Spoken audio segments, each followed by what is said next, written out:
Hello guys, I'm Neto, Chief Editor of Cointimes, and today on NovaTalks we're gonna talk with Andrew Brow, Chief Risk Officer of NovaDAX, directly from Europe, about global strategy versus local compliance. So present yourself, Andrew, and feel free to introduce to the audience the importance of this particular topic. Hello there. Yes, live from my front room, as the saying goes, in the current environment worldwide. Yeah. So I chose the topic, global strategy versus local compliance, obviously because I think it is really important, and I'll tell you why. We're in a new world insofar as crypto assets and virtual assets generally, lots of new products, lots of new business opportunities, and the potential prize is huge. People know about that, people talk about it, but it isn't a free market. It's not a free-for-all. Looking after people's money is a trust. And even though most of the virtual asset environment is outside of the traditional regulatory environment, it's encroaching on us. Everybody knows expectations around anti-money laundering, etc. So in order for those of us who are in this business to access that prize, to become that big success that we know we can be for customers all over the world, we need to invest heavily, and we need to know what to invest in and why. And so really the answer to the question, why is this important, is it's really big. It's an evolving environment. There's a lot of investment. It's a big bet. So we need to make sure that we protect that and do the right things in the right way. Okay, great response. And first of all, what does global strategy versus local compliance really mean? Okay. Yeah. Well, a global business, in very simple terms, I think of it as the best way to explain this is to look at business as it's grown historically in the past. If you think of the simplest sort of business with the least regulatory touch points, perhaps selling something like wool globally. If you make sweaters, you can be very successful on a market stall in Sao Paulo or in Manchester, where I come from, and you can export that business model, if you like, pretty much anywhere and grow your business, maybe with marketing, with a nice product that people like, with word of mouth, with a million different things. But fundamentally, you can be one business operating in the same way all over the world, and you just adjust yourself to market tastes and fashion and things of that ilk. The regulated or semi-regulated environment is not like that at all. You cannot simply open up a market stall and sell financial products or semi-regulated products around the world. You need to incorporate locally. You need to be cognizant of and respectful of local laws, regulations, the protections that consumers have. And that means that your products may not be suitable just as they are to launch in every country. You may need to adjust those products. You may need to make sure that your go-to-market strategy is country specific. And obviously, then you get into the conflict between, well, what's a multinational versus an international? Do we want to have 15 or 50 different companies doing different things? Or do we want a single company that has faith and confidence in its products that is able to deliver those through these locally regulated entities? And that's when you need a framework to balance. What can we do centrally? What can we do where we can have this center of expertise, where we can have shared services, where we can deliver to our local entities? And what do they need ownership of so that they can tailor things to meet local expectation? Do we both understand our roles at the local entity versus, if you like, the platform level? Are we perceived by our partners, by our regulators, by our customers in a way that properly reflects who we are and what we need to deliver? So it's balancing those two things. I mean, I say, for an example, would be locally accountable people in regulated environments, like your MLRO, that's your money laundering reporting officer, your head of compliance, your chief finance officer, directors. They will have local legal and regulatory accountabilities that mean they have their decision making ultimately has to take primacy over that of any global platform. But that can't mean that they have or believe they have an absolute autonomy to go their own way, to diverge from a global strategy, for example. So you need a structure that balances the understanding of what the global objectives are of the business, of what its strategy is, with what the requirements are locally. So, particularly in this situation, your role as a chief risk officer and is to enforce this on business and help business to particularly look this difference between environments and it's to what I want to do is to create a framework for the business, for all the people working in the business, if you like, where we do the things where the right people are doing the right things in the right places. So, for example, in very simple terms, we have a head of compliance in Brazil who's very experienced, and my job is not to tell her what decisions to make. She has the experience, she has the knowledge about the local environment and about the protections that customers and consumers have and the things that she has to do to reflect the local environment.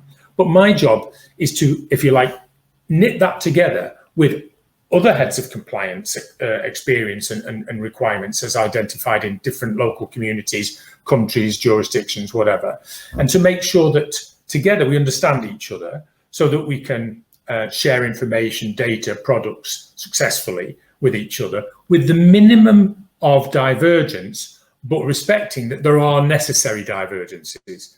I need to deepen the understanding of all of the management at the central platform level and at the local level about what each other needs from each other.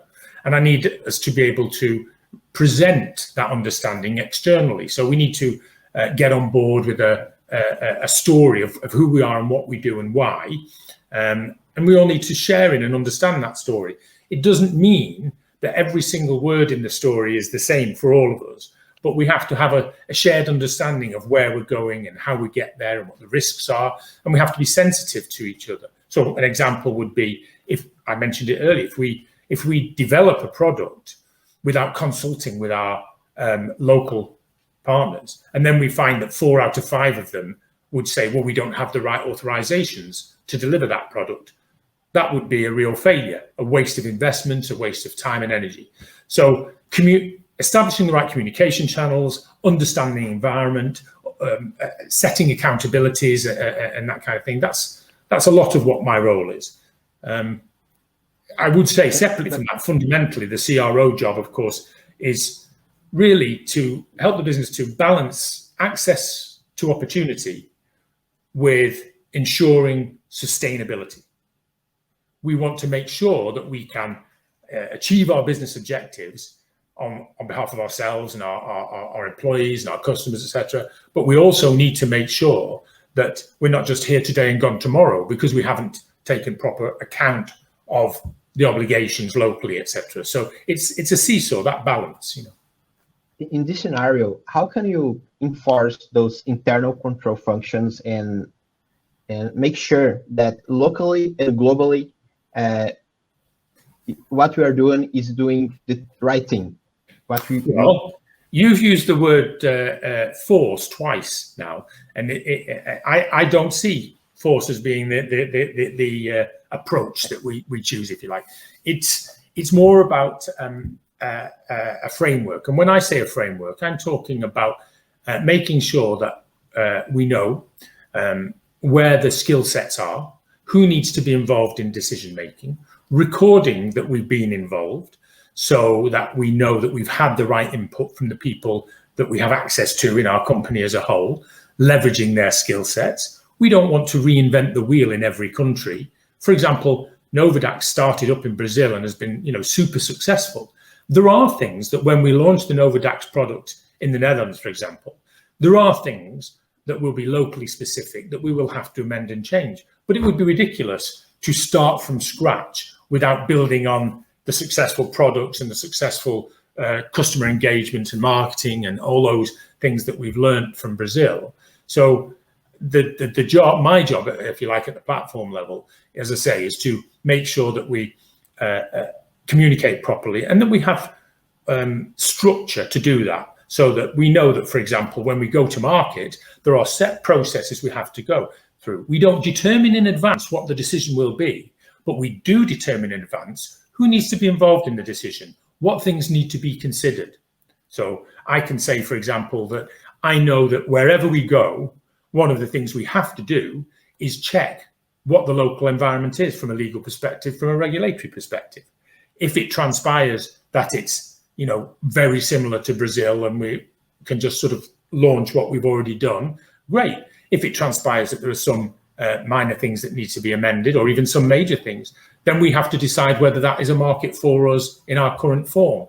So it's more about making sure that you have process steps to go through. I know people get tired of hearing about process, but when you're managing a business that has a footprint across, anywhere, from 0 to 100 countries, as say payments have done in the past 10 years, you need that. It streamlines decision making. It stops divergence from strategy. It makes sure that, the way I look at it is, you have a dozen horses pulling that great carriage in the old days. They're all in harness, but they all have to have a certain freedom. They all have to go at their own pace, as it were, and then be sort of cajoled into working together.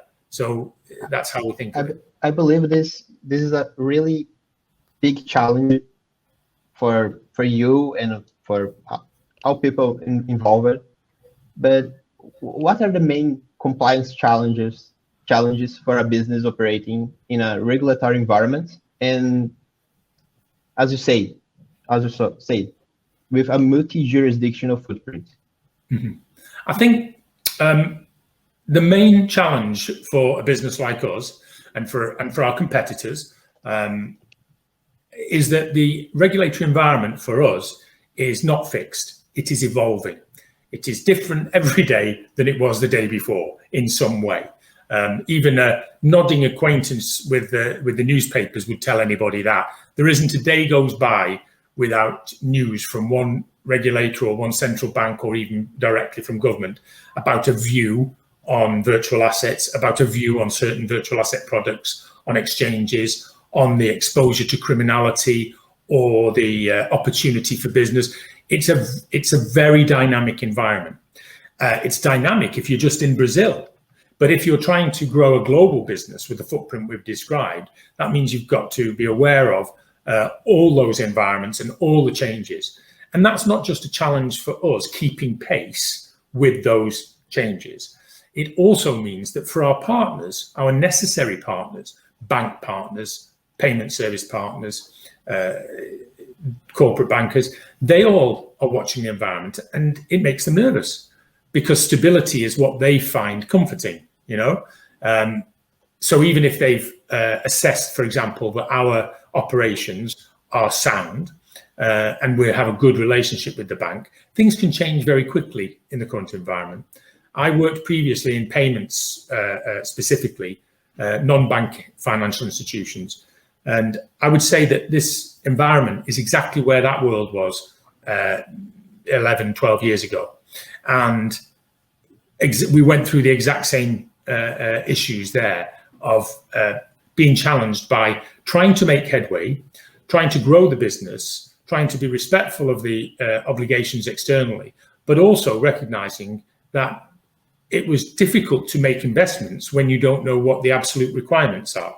You don't want to make huge investments that turn out to be regret costs, nor do you want to leave things undone that might expose the customers to risk or the business to unnecessary risk. So it's that's the real challenge, is that it's an evolving environment, and that requires a lot of attention, and you have to be very flexible and very responsive and ready to change and ready to move. It's that's the biggest challenge of all, I would say. So an interesting point that you say is that this all of this operation is there are costs. Costs, exactly. And how do you scale this operation, and how do you make it globally and locally without many of those costs?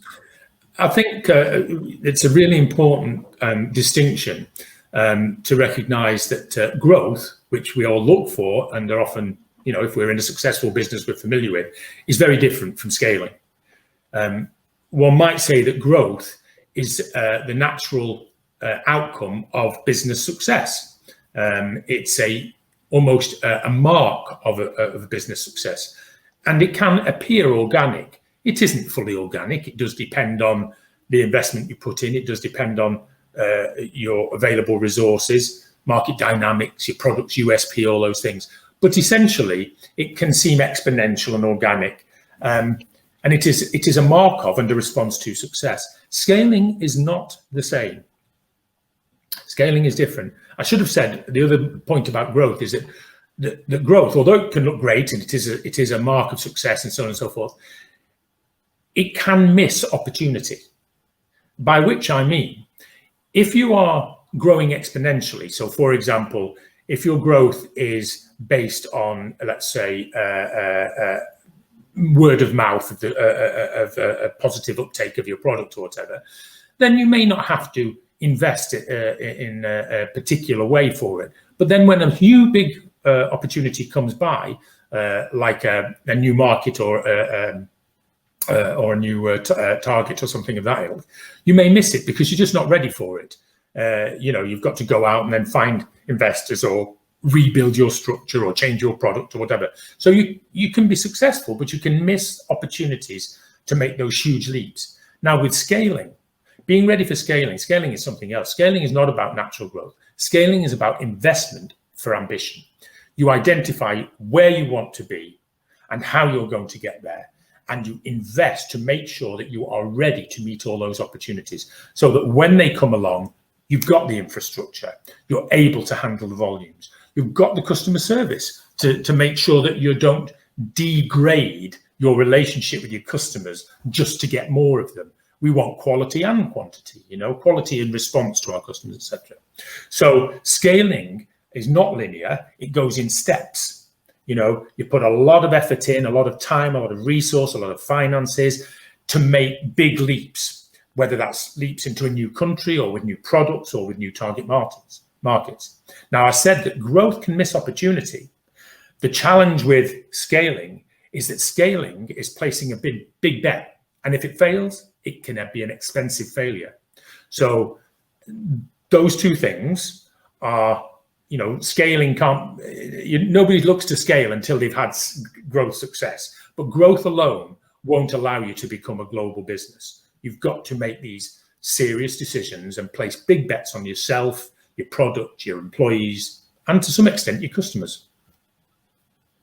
Amazing. So I believe that to make this process more easily, maybe it will be good to integrate governance, risk, and compliance, right? So how can you do that, and how are you doing that?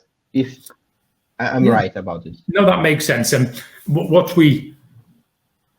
I think about when I hear the phrase integrated governance, risk, and compliance, etc., is that all compliance controls should be seen as part of a control framework. They don't make sense individually. They make sense together. And it's, for example, everybody knows it's no good having great controls at the front end of the funnel, for example, when you onboard customers, are really tight, really strict, and all the rest of it. Because if that's all you've got, it's great. We can guarantee that you have no risk in the business, but you probably also guarantee that you can't grow and you have very few customers.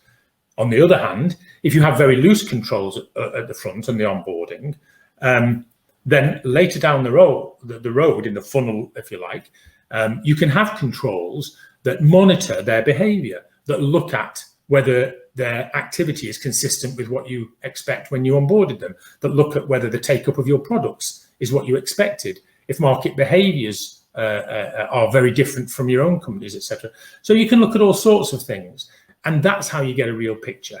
We have to make sure that our compliance controls are working as if you like, almost as a team, I look at it like this, if you want music to come out of the instrument, you have to press the buttons in different ways at different times, but they're not really working independently. The sound that comes out is a consequence of the whole. And that's really how I think of integrated risk and compliance. Static controls which you often have in when you're starting up, they keep you safe. They may ensure that you do the business you are doing safely, but they put a limit on your ambition because they're only suitable for what you're doing. So it goes back to the difference between growth and scaling. You want dynamic controls that are integrated with each other, that you can release a little bit here, put a little bit more on there, that you can change the balance of the overall sort of effect, so that you can meet opportunities or identify and meet opportunities and grow your business significantly. So integrated compliance, rather like scaling, is, or rather I should say, is one of those things you need for scaling, because you need not just to be sure that you can be safe doing the business you're doing, but that you're able to expand, that you're able to add products to your suite, that you're able to target new markets quickly and effectively. So integrated governance, risk and compliance is about that. It's about having a dynamic, effective response to changing environment. So how do you approach those risks on daily basis and using all this framework and infrastructure? So the big approach that, or I should say the big commitment, is to the risk-based approach. And we hear that a lot from regulators in banking and beyond. And I hear it a lot in the businesses that I've worked in banks and in the global payment firms, etc., even in the platform businesses, merchant platform businesses that we're aware of these days. They talk a lot about a risk-based approach. I've got to be honest, I've heard a lot of people who don't understand it. They think a risk-based approach means doing what you want, just taking the risk. It doesn't. A risk-based approach, and there are many sort of official definitions of it, groups like the OECD and the Wolfsburg Group in the UK, the Joint Money Laundering Steering Group, the Financial Action Task Force, which is known as CAFI in under the French in Brazil. They all have definitions of it, but fundamentally it all means the same thing. The risk-based approach means the application of controls that are specifically designed and appropriate to manage the identified risks of the business you're in. So really what it means is, instead of applying a set of rules which are generic and may suit only a percentage of the industry, you think instead in terms of general frameworks, and then you make sure that what you do is specific and suitable for your business, your customers, your products. And that gives you a lot more freedom, but it does mean that you have to do a lot more work. You can't tick the box and say, well, we're doing that, irrespective of whether it's successful or not. It will mean that we can't be prosecuted for a failure or something. No, the risk-based approach means taking care to really understand what you're doing, the impact that it has on your customers, on the market, on your employees. And it really means that. It means balancing or putting effort, I should say, into really understanding the impact of what you do. But if you do that and you do it right, it means that, again, you're able to serve better and grow. Yeah. Amazing. You're talking about this evolving ecosystem, this evolving environment. And I think that it's a really good question, is how does you think that this environment will evolve in the future, particularly on cryptocurrency markets? I mentioned previously that I'd been through an experience that I thought was similar when payments firms started to take over. When payments firms started to take over the some of the business of that had previously been owned by banks, and the traditional banking environment. And what we saw was this same evolving regulatory environment. And I think that we're in the same phase. So what will happen is we will see some conflicting impacts. There will be people who choose to go, I'm sorry, getting a call on my computer there. I blocked it twice now. So what was I saying? Yeah, I think that I think that what we can see in terms of the future is we will see a stabilizing of the regulatory environment over time. It won't happen immediately. I would say there's some years to go before that really happens. When it stabilizes, that will put some people off the market people who perhaps are looking for a more immediate return, or who are willing to take the highest risk in the hope of the greatest rewards, people whose risk appetite is greater. But there are other people who, when they see stability through regulation attach itself to the virtual assets environment, they'll become more invested. They'll see that as, if you like, a better, sounder investment. So I think we'll lose some and we'll gain a lot more.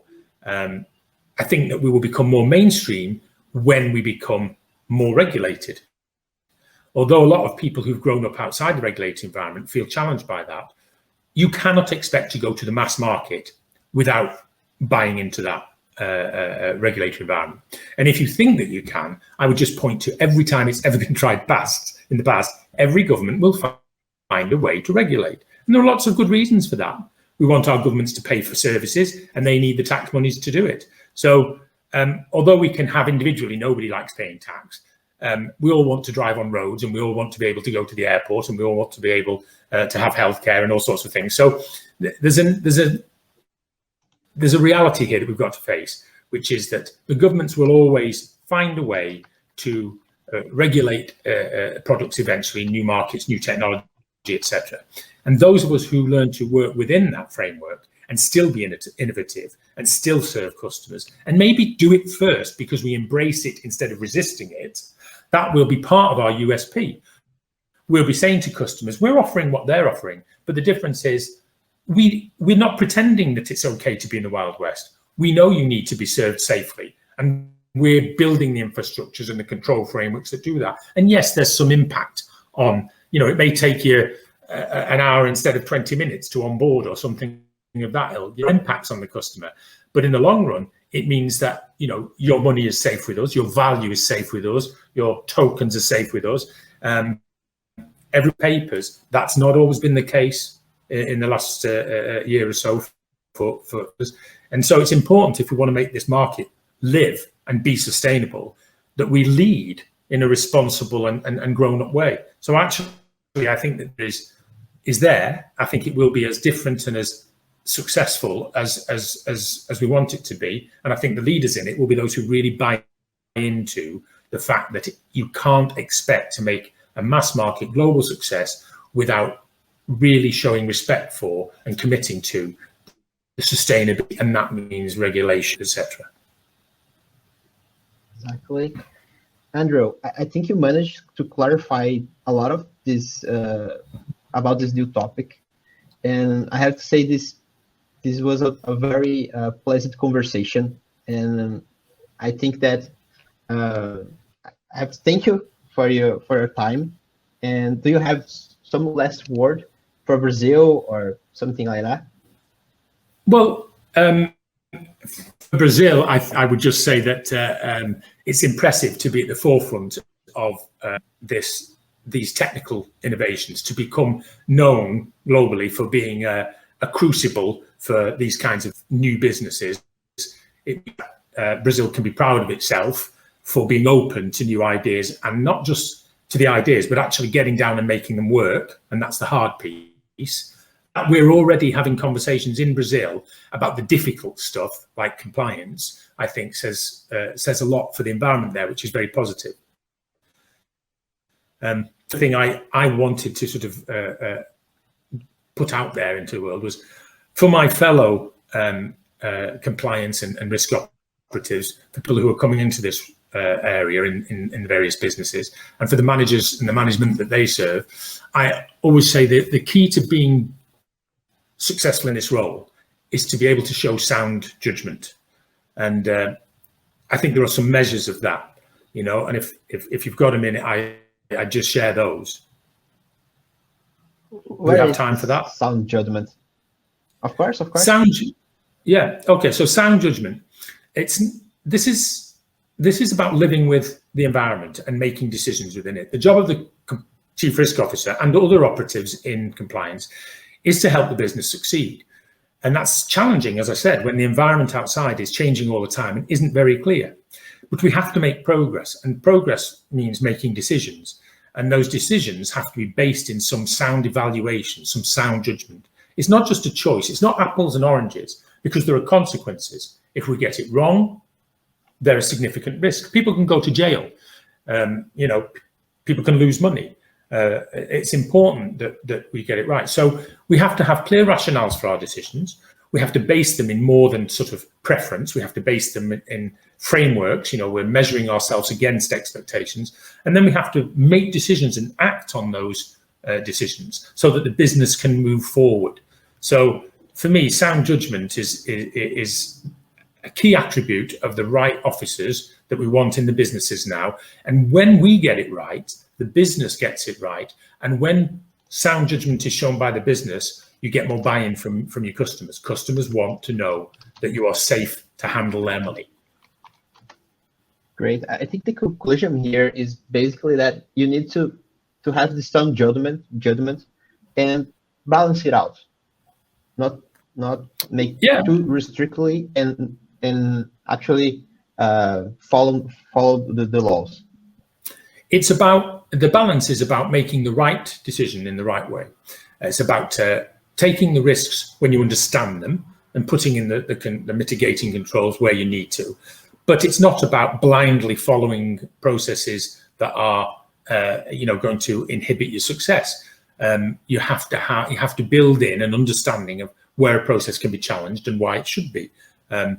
There's no blind leading the blind, as it were, in this business. Not if we want to get to global success. You know, we have to be open to challenge and we have to be open to change, and we have to work together to deliver that. So, but I think we can. We did pretty good in Brazil so far. So we hope to take that elsewhere. Great, Andrew. So I think that we run from all those topics, and I would like to thank you again. You're welcome. Thank you. And I think that's it for this particular I think that's it for today, of course, for this particular interview. And thank you for allowing me to conduct this in English, because I realize it's not everybody's first language. So I've had that advantage, but I appreciate it. Thank you very much. Thank you, Andrew.